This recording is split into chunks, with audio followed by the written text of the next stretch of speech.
So I've been on this really healing journey this last week and a half. I developed chronic pain in my back when I was about 12, and I realise now that a lot of it has to do with hypermobility being the leading factor, and then having this kind of chronic stress which has impacted my life quite a lot. And the last year and a half especially, I've understood my body a lot more, and I've completely changed my lifestyle in so many ways, not just moving country, but also just in the little things that I do. And I want to talk about that today. I want to talk about how to... Oh, there's a bug. Hello. It's a ladybug. Hello, pretty. Can I help you? I've got a ladybug. And I've got a hair on me as well. Oh my goodness. I need to redo my nails. Look how cute. You see? Anyway, this is my new friend. There we go. But yeah, so this chronic pain journey, I'm trying not to call it a chronic pain journey, although it's kind of a force of habit. I want to call it like a healing journey, because I really feel like things have been going up for a long time. At the same time though, this last week and a half, I had a really bad flare-up where I was basically bedbound like most of the time. I did manage to film a video somehow. I'm not really sure how I did that. I managed to film 2 videos actually. One day I was feeling much better, and then the other day, as you can probably tell in the video, I was super tired and in pain, and I just wanted to show that it's still there. I'm not gonna lie, I lathered myself in Tiger Balm before I came outside and filmed this video, but I feel in a really good place. I slept really well, and I've just been treating myself very kindly. I'm really proud of myself for that, because I remember a time when I didn't treat myself kindly many years ago, when I didn't really understand what was going on, and I thought that this was my life forever, and I felt very hopeless about the whole thing. But now I have learned ways to romanticize my life through this healing journey and give myself a life that I want. In this video, I'm going to be talking about how to deal with chronic illness, fatigue, and recovery, and when life feels like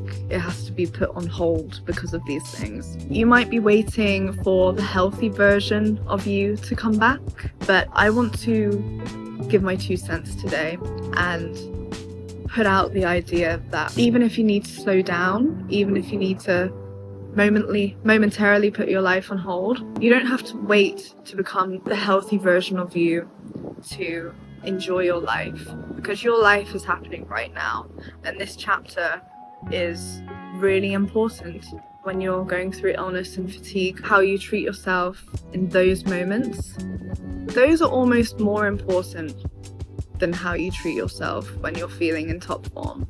So I'm going to talk about that today. There's a bumblebee around the camera. You don't have to put your life on hold and wait for the healthy version of you to come back to enjoy your life. And healing doesn't have to be miserable.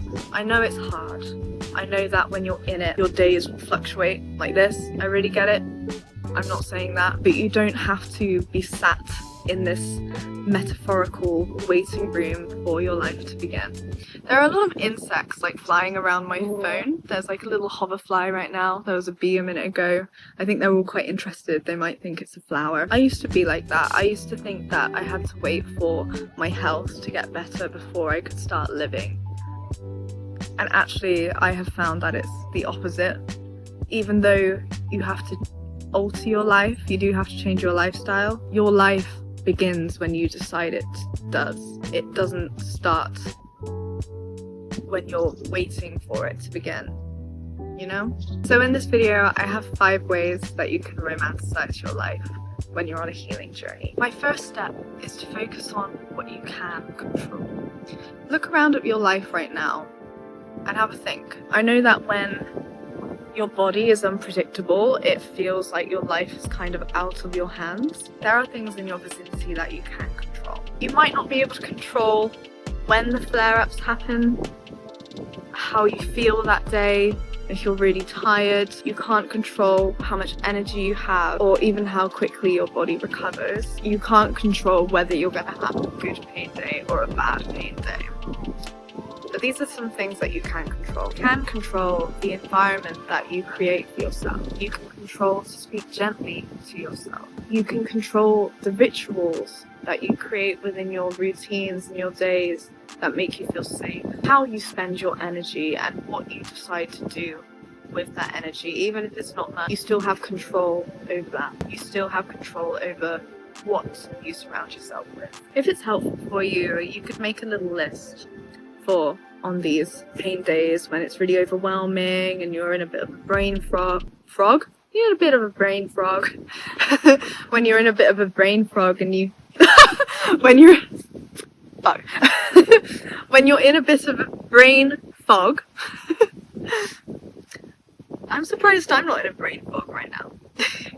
And you can make a little list of the things that you can control. You can write down what I've just said now. For example, you can decide to make your bed cozy. I've just bought a pregnancy pillow, which I love, and I've honestly had the best night's sleep last night that I think I've had in years? Question mark. I bought it because of my hypermobility, and I talked about that in some previous videos. But yeah, I'm making a lot of changes in my life right now, and the pregnancy pillow was something that I researched and seemed pretty good, and oh my gosh, it's amazing. So you can control how comfy your bed is. You can control the types of clothes that you wear, choosing to wear something that makes you feel comfortable and good, not just wearing like the shitty rags that you feel crap in, even if it's easy. You know, like, even though I feel fabulous today. You know, I've put my makeup on, I'm feeling good. It doesn't happen very often. I put makeup on to film videos and when I go for a night out or something. Oh, there's a spider. I'm getting all of I nearly wiped him off me then. Sorry, go on there. I feel like I'm getting covered with bugs. So yeah, you can choose to wear clothes that make you feel beautiful and comfortable. These are very important things. Feeling beautiful and comfortable when you're in pain, it has really helped me. You can open the curtains and let sunlight in. Again, really important. Just that simple act of like freshening up the air in your space, opening a window. I'm big on this. I always have windows open as much as possible. Making your favorite drink in the morning. I really enjoy when I'm feeling like in a lot of pain and really tired. I really like getting the proper Oriental green tea that you can get from like Oriental supermarkets, not like the stuff that you buy in supermarkets. You want the good stuff. That's my opinion. Stuff that tastes like the stuff that you get in Japan. So I really enjoy drinking green tea. That's like one of my comfort drinks when I'm having a flare up. And also thinking about mood altering things like music. I'm a big believer in raising your vibration through music, such as I listen to classical music in the morning, very gentle, Ghibli music, that kind of thing.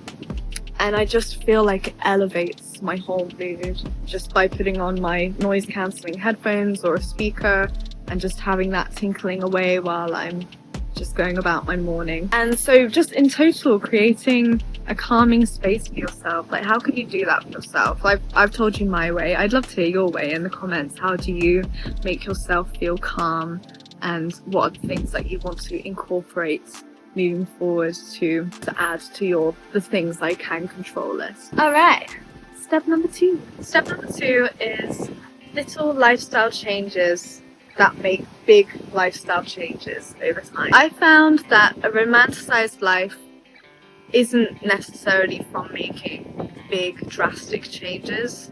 It's in the small habits that you start doing and they grow over time, and then in a few months or something you have a routine and you're just kind of going through the motions and you know how to look after yourself really well.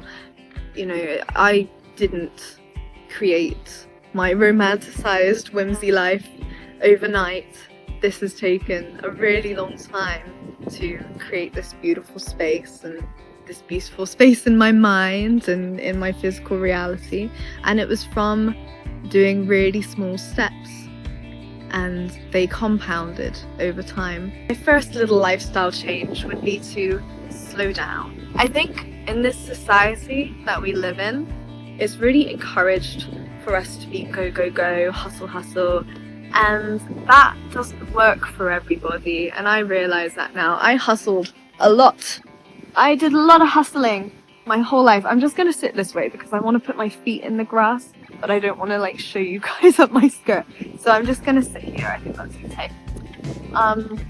But yeah, I was really in hustle culture for most of my life. I started working really hard from the age of 6, if you'd believe it. Ever since my family realized that I could sing, I was put to work, and I enjoyed it a lot.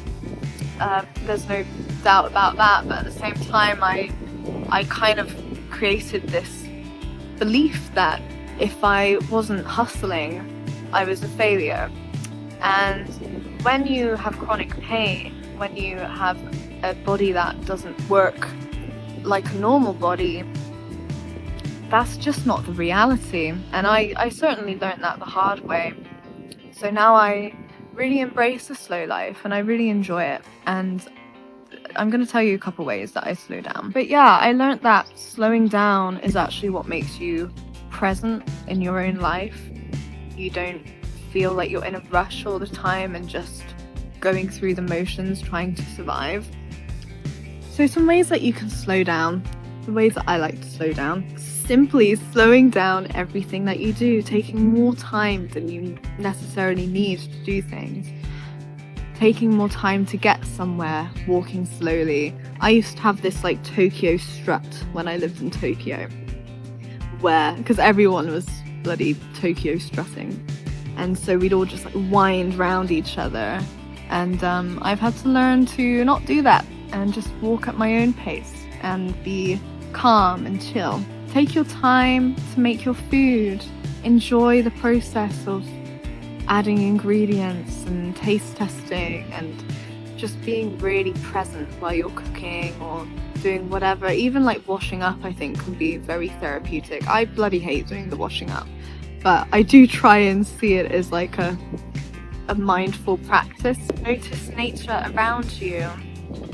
Here I am in nature. There are birds everywhere. There's bugs flying everywhere. Like, it couldn't be more alive than it is right now, and I love it. Like, when the camera's not off, I sit under this tree. I sit under these trees, and I just enjoy it. I'll sometimes take a book.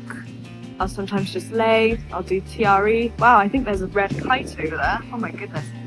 Wow, it's massive. Bloody hell. Wow, I think he's getting his lunch. He's literally like less than 100 meters away from me. Sitting outside, as I am now. A drink. I forgot to bring a drink with me, but that's fine. Oh, and he's right above me. Oh my god. Hello. Oh, he's flying away from me now. He doesn't want to talk to me. It's fine. And just letting yourself rest without feeling the need to earn it, because I learned that one the hard way. I sometimes even still struggle with it, and I'm like, girl, it's okay. No one's asking you to do anything. No one's expecting you to do anything, especially when you're fatigued, when you're going through flare-ups. Like, please just rest and don't feel guilty about it. Style is self-care. You might notice in my videos, I mean, I love style, I love fashion. I feel like this is one of the ways that I really love to express myself, through makeup, through interior design and tattoos and whatever it is. And I find that on low energy days, I can still look after my appearance to some degree.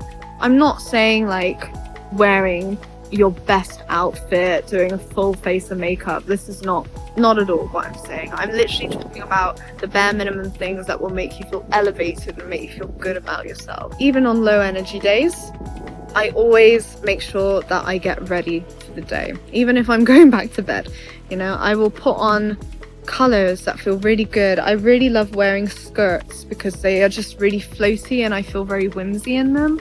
They're very comfortable. I will always do my skincare, brush my hair, do my teeth, like the things that can be challenging when you're in pain and feeling ill. But these are the things that make me feel elevated, and these are the things that I hold myself accountable to do. But yeah, some ideas for you could be wearing pretty loungewear instead of wearing like the old rags, like I said earlier. It could be putting on a bit of jewelry, even if you're staying home. Like, I really enjoy wearing earrings. I just feel like they put together a whole outfit. As you can tell, I'm not really wearing much jewelry. I'm just wearing my earrings. Brushing your hair slowly. Don't rip through your hair. Just give yourself enough time and pace yourself, and do your skincare as a ritual. When I'm doing my skincare, I am doing affirmations in the mirror and talking to myself really kindly and, you know, appreciating having glowing skin. I grew up with a lot of acne, and so now I don't have acne. I'm so grateful, and I let my body know that all the time, because bloody hell. Oh, there's a really pretty butterfly now. It's a monarch. Oh, I freaking love fields. They love fields. Again, just choosing colours that make you happy. I find wearing colour really fun. I'm a massive advocate for pink. My lifestyle is very pink. I've got pink socks on, or I did have pink socks on when I was wearing socks. I've got my pink scarf here that I'm sat on. There's always a piece of pink on me, all the time. I got kind of pink nails. I need to redo my nails. Simple pleasures and rituals. So you can indulge in simple pleasures and rituals even when life is tough. And what I've found is that these little things, they become anchors and things that you can rely on and things that you can like trust yourself with. The goal isn't to like have extensive self-care in these days. It's about noticing the magic that already exists and that you can create yourself despite feeling ill, feeling run down. Make your favorite tea. As I said, I love myself green tea. I also love like a barley cup, or just like a normal bog standard British tea, decaf, of course. Reading a few pages of a book, listening to music, having a cozy blanket. I have been wrapped in an electric blanket in the 30-degree heat for a lot of this week due to chronic pain, but I wouldn't be without it. I live for my electric blanket, and it really helped with the pain, so I'm glad that I had that, and I recommend you guys get one as well if you're constantly going through. Watching the sunrise and sunset, whenever the weather's like this, I've got a perfect view from my van and the sun going down. I get some amazing sunsets. I always try to appreciate that. Another nice little thing, you can buy yourself flowers. I'm a big believer in buying yourself flowers. I love buying flowers for myself. No one's bought me flowers. I will just buy them for myself.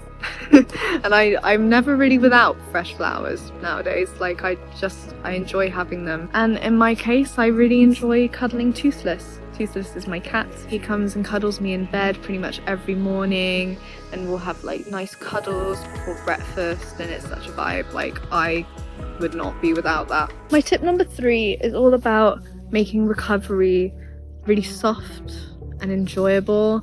Recovery is such like a ugh word, isn't it? I'm in recovery. It sounds shit, but it doesn't have to be. Like I find going through the motions of recovering when I'm in pain, I see it as an opportunity to go inwards and like listen to my body more, and as an opportunity to slow down again and just be very soft with myself. For example, rather than being like, ugh, I have to cover myself in Tiger Balm, or I have to take my medication, it's such a ball ache, maybe reframe it a little bit. See it as I have an opportunity to look after my body. My body is trying to protect me. My body is communicating with me. And I'm going to show up for my body right now because that's what it needs and that's what I need.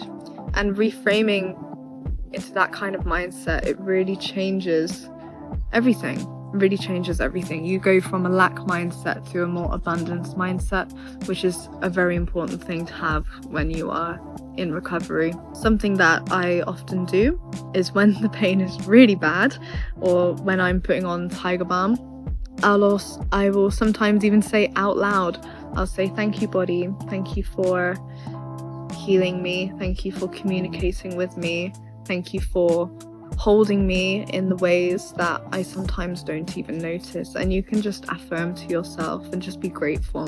And you could also just say something like, I'm here to support you. It's really important to change your relationship with self-care, rather than seeing taking medication and putting on pain gel as proof that your body's failing. See it as an act of kindness. See it as an act of kindness to your body and an opportunity for connection with yourself. See it as an opportunity to listen to yourself and go really inward. You can't always control when you're gonna have a flare-up or, oh, I've got a spider on me again. Hello, buddy. Put you down there. I think he likes the warmth of my hand. Go on. Off you go. Thank you. Off you go. You can't always choose. You can't control when the pain arrives, but you can control how you meet yourself in those moments, and that's what's really important. You can prepare yourself. I have created a sanctuary in my camper van for when flare-ups happen. That's in the shape of comfy clothes ready, my favorite snacks nearby, water bottles, books, comfort shows, my pain box meds close by, so I'm not trying to find things constantly. It's about minimizing the energy and the effort it takes to create an easy life for yourself. And skincare and soft lighting and fairy lights and all these things, candles, incense, things that just make me feel good and just lower the stress, lower the cortisol. All right, step number 4. Tip number 4 is to start your day with softness. And this is one of my favorite things in the whole world. My mornings are sacred to me. I love mornings.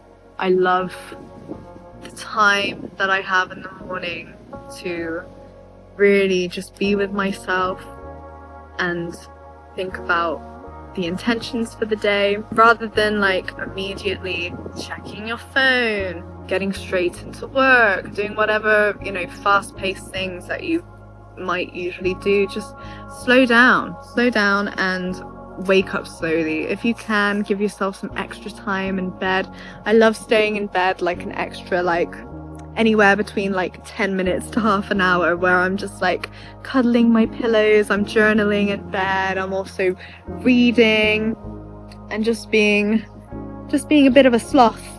And that's just the way I like it. You can take some extra minutes to do a body scan, do some deep breathing, stretch everything out. I do a lot of stretching in bed because my body kind of comes out of place a little bit, it feels like, and I have to kind of push it all back together. Hypermobility, thank you, body. Give yourself an opportunity to notice how you're feeling today, and that will shape how you move forward when you get up. If you're just going go, go, go, go, and you're not listening to yourself, you're not honoring your body. So I think it's important to take moments in the morning to slow down, as soon as you wake up. Gentle music, as I said, I get up, I put on some Ghibli and some classical music, and I'm floating around, making myself a nice cup of tea and just enjoying. Journaling. Some things that you could write in your journal are things like, how does my body feel today? What does my body need from me? What is one thing I'm grateful for?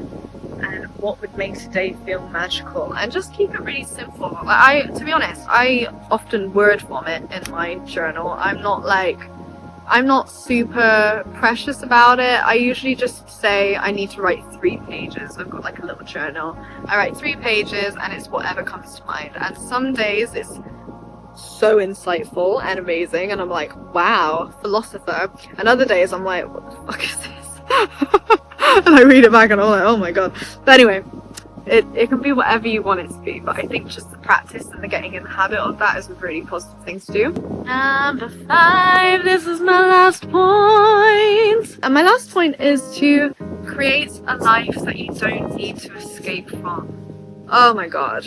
When I was in loads of pain, I was just constantly trying to escape my reality. I didn't want to be in this body. I was really sad and helpless about the whole thing, hopeless. Every ordinary day can feel special if that's what you intend it to be. You don't have to have a day that's full of achievements and productivity and changing the world for yourself. But sometimes a positive and a successful day literally looks like feeding yourself, washing your hair, doing a bit of stretching if you can manage, sitting outside or creating something. I'm a musician, I love making music, and just resting without guilt. Like, you're allowed to do all of these things. You're allowed to just rest. It's okay. You know, not every day needs to be reinventing the wheel and doing like the most crazy show-stopping things. Like, my life doesn't look like that nowadays. Like, I used to be like that. I used to think like, gosh, I have to achieve the most that I can today because I want to achieve all these big goals, and I still want to achieve all these big goals. But I've noticed that once I've slowed down, I'm in so much more alignment with those things. These things feel closer than they ever have because I actually have time to sit with myself and prioritize properly and move slower and more intentionally. There's so many good things that can come from romanticizing your life and slowing down and being what you need, being what your body needs. So this healing journey that I am on, this lifelong healing journey that I'm on, has taught me tiny moments that we choose to notice and enjoy and be in the present for. They are just as worth celebrating. Your life is happening right now in every single chapter. In these darker chapters, the easier chapters, all you have is right now. The past doesn't exist. The future hasn't happened. All you have is now. And so whatever you're doing, just make sure you're doing what you can to make yourself feel safe and feel good. So with that being said, as always, thank you so much for watching and have a beautiful day. Mwah.